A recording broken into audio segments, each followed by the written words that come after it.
கூட்டரசு பிரதேசங்களில் குண்டும் குழியுமாக உள்ள சாலைகள் பற்றிய புகார்களை இப்போது 12 மணி நேரங்களுக்குள் தீர்க்க வேண்டும்.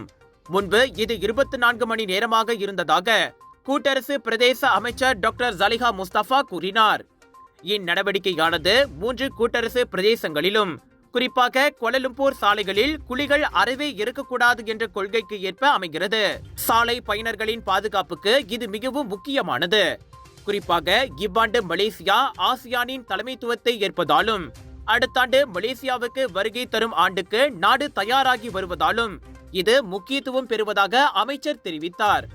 நகர்ப்புற பராமரிப்பு சிக்கல்களை ஆக்கப்பூர்வமாக கண்டறிந்து நிவர்த்தி செய்வதில் AI அதிநவீன தொழில்நுட்பத்தையும் நிகழ்நேர கண்காணிப்பையும் பயன்படுத்தலாம்.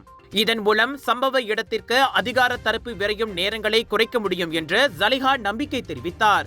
Sebelum ni kita dapat kurangkan juga berhari-hari sehingga kepada 24 jam dan kali ini saya juga beri cabaran tadi untuk mereka mengurangkan lagi respon time kepada 12 jam. Sebab zero pothole ni saya rasa dia penting sebab dia berkaitan dengan keselamatan pengguna.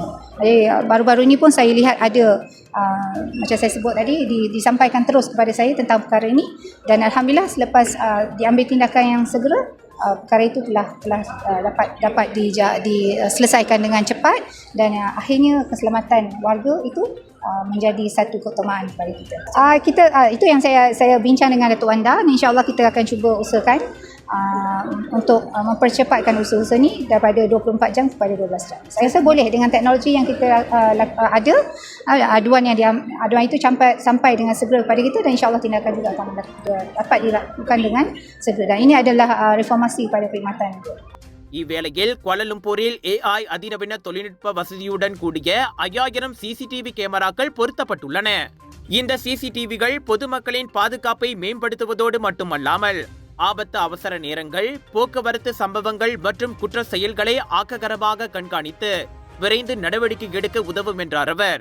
குழிகள் தொடர்பான புகார்களை மாநகரவாசிகள் ADU@KL அல்லது KL strike force நிறுவனங்களால் நிர்வகிக்கப்படும் எந்தவொரு புகார் பிரிவுகள் மூலமாகவும் சமர்ப்பிக்கலாம். புத்ராஜய கழக வளாகத்தில் உள்ள ஆடிட்டோரியம் தூன் அசிதான் அபிடின் அரங்கில் சே சிட்டி திட்டம் மற்றும் சின்ன அறிமுக நிகழ்வின் போது டாக்டர் ஜலிஹா அவ்வாறு பேசினார். நீடித்த மேம்பாடு, தொழில்நுட்ப புத்தாக்கம் மற்றும் மக்களின் நல்வாழ்வுக்கு முக்கியத்துவம் தரும் கூட்டரசு பிரதேசத்தை உருவாக்குவதே இந்த சேஸ் சிட்டி தூரநோக்கு பார்வையாகும். சேஸ் என்ற சொல்லில் C கிளீன் சிட்டியையும், H ஹெல்த் சிட்டியையும், A அட்வான்ஸ் சிட்டியையும், S சேஃப் சிட்டியையும், E எக்கோ ஃப்ரெண்ட்லி சிட்டியையும் குறிக்கின்றன.